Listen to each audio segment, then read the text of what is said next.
Apabila orang bertanya kenapa saya bertanding dalam pilihan raya kecil kali ini, iaitu ini merupakan satu amanah yang telah diberikan kepada saya. Saya sebagai seorang pakar bedah berbanding menjadi YB ini sebenarnya tak ada kepentingan langsung. Tak perlu, lebih baik saya terus bekerja sebagai seorang pakar bedah dan saya habiskan masa saya bersama dengan keluarga, sama ada di dalam atau luar negara, tak ada isu. Tetapi apabila saya bertanya kepada sahabat ataupun kawan-kawan di tempat saya bertugas, dia bagi satu message. Dia kata, Mazri, if you do operations per day, 3 or 4 or 5 patients per day operations, you only treat 3, 4 or 5 patients. Itu dalam bahasa Jawanya dah. Dalam bahasa Melayunya dia kata, kalaulah Mazri kau rawat pesakit buat pembedahan 2, 3 atau 4, sekadar itu sajalah yang kau rawat. 2, 3 atau 4 orang. Tetapi apabila kau menjadi seorang pemimpin di sebuah kawasan, di sebuah dun ataupun sebuah negeri dan sebagainya, sekurang-kurangnya di sini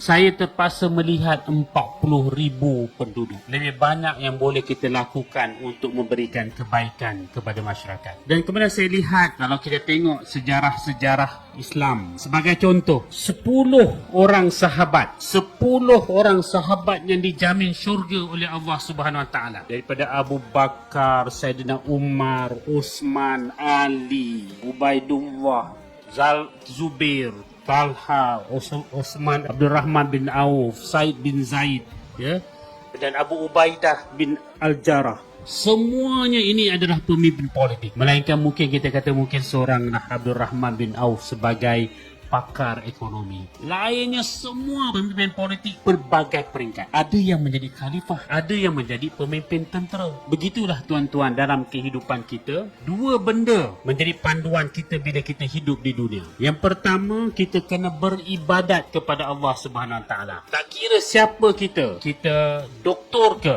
kita ustaz ke, kita pemandu bas ke, kita penyapu sampah ke, kita pegawai keselamatan ke, semua kita beribadat kepada Allah. Dengan syarat kita meletakkan niat kita kepada Allah. Saya nak buat pembedahan lillahi ta'ala, kerana Allah Ta'ala, dapat pahala. Sapu sampah kerana Allah Ta'ala, dapat pahala. Simple saja dengan ubah niat kita, insya-Allah kita dapat pahala. Dengan syarat kerana Allah Subhanahu Ta'ala. Itu pasti beribadat kepada Allah. Yang kedua ialah khalifah. Tuhan jadikan kita sebagai khalifah di muka bumi. Semua kita adalah pemimpin dan setiap kita akan ditanya akan atas apa yang kita pimpin. Seorang suami menjadi pemimpin kepada keluarganya, dia akan ditanya tentang keluarganya. Tuan-tuan mungkin menjadi pemimpin di dalam jabatan, pemimpin di dalam unit yang kita pegang, pemimpin di dalam kawasan penduduk kampung kita. Semuanya akan ditanya. Apatah lagi menjadi seorang wakil rakyat misalnya,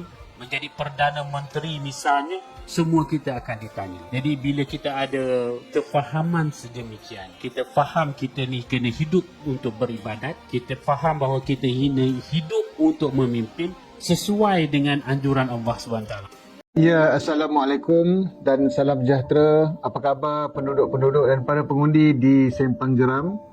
Hari ini saya tertarik untuk membuat ulasan terhadap satu posting yang telah disiarkan oleh Yang Berhormat Saudara Liu Chin Tong, sahabat saya yang merupakan pimpinan Pakatan Harapan, yang mana posting yang beliau siarkan pada pagi tadi membuat perbandingan antara calon Pakatan Harapan dan juga Perikatan Nasional Dr. Muhammad Mazri bin Yahya.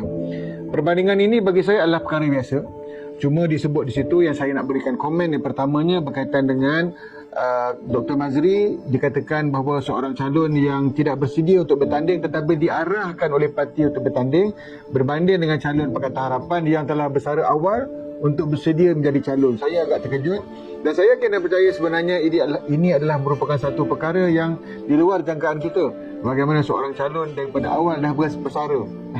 Bersara awal, sama ada bersara awal itu sebelum daripada almarhum Datuk Seri Sarudin Ayub meninggal dunia ataupun selepas, tidak dimaklumkan. Tetapi apabila beliau bersara awal menunjukkan bahawa bagaimana beliau ini memang ingin menjadi calon bagi bertanding dalam pilihan raya kecil yang sedang kita lalui ketika ini. Mana mungkin apabila calon itu awal-awal dah bersara, seolah-olahnya beliau dah confirm jadi calon. sebagai sebuah parti politik, kebiasaannya calon itu ditentukan oleh parti, bukan ditentukan oleh individu yang ingin bertanding. Jadi Dr. Mazri memang sebenarnya seperti mana yang diwar-warkan dalam ceramah, dalam posting, dalam medsos yang kita sebut, bahawa memang beliau tidak bersedia untuk bertanding dan beliau tidak mahu untuk bertanding. Tetapi apabila parti membuat keputusan, akhirnya Dr. Mazri akur dengan arahan kepimpinan untuk turun bertanding sebagai calon di Dun Sempang Jeram. Jadi apa yang peliknya, bukan bermakna apabila beliau itu tidak bersedia, maknanya dia tidak kompeten. Itu bukan isu kompeten atau tidak. Sebab itu yang kedua saya nak bandingkan, disebut di sini adalah calon PH ini adalah seorang jurutera yang telah berkhidmat lama di kawasan daerah Muar. Persoalannya adalah apabila kita membandingkan dua orang calon. Saya nak banding dua orang calon, iaitu calon PH dan juga calon daripada PN Perikatan Nasional. Yang mana calon yang sebenarnya diperlukan oleh rakyat, oleh tuan-tuan di Sempang Jeram. Tentulah calon yang terbaik adalah seorang doktor yang mempunyai pengalaman sangat luas dalam bidang bantuan bencana dan juga bantuan kebajikan. Sebab itu, saya tidak berniat untuk merendah-rendahkan calon PH. Sebab saya yakin beliau adalah seorang calon yang berkaliber. Sebab itulah beliau dijadikan calon.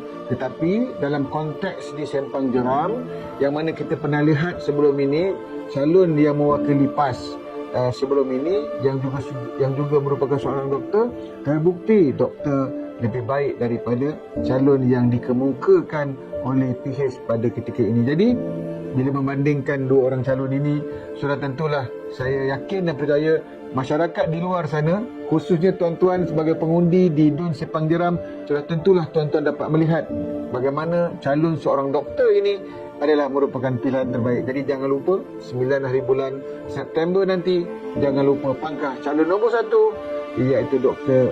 Mazri Yahya. Kita jumpa lagi.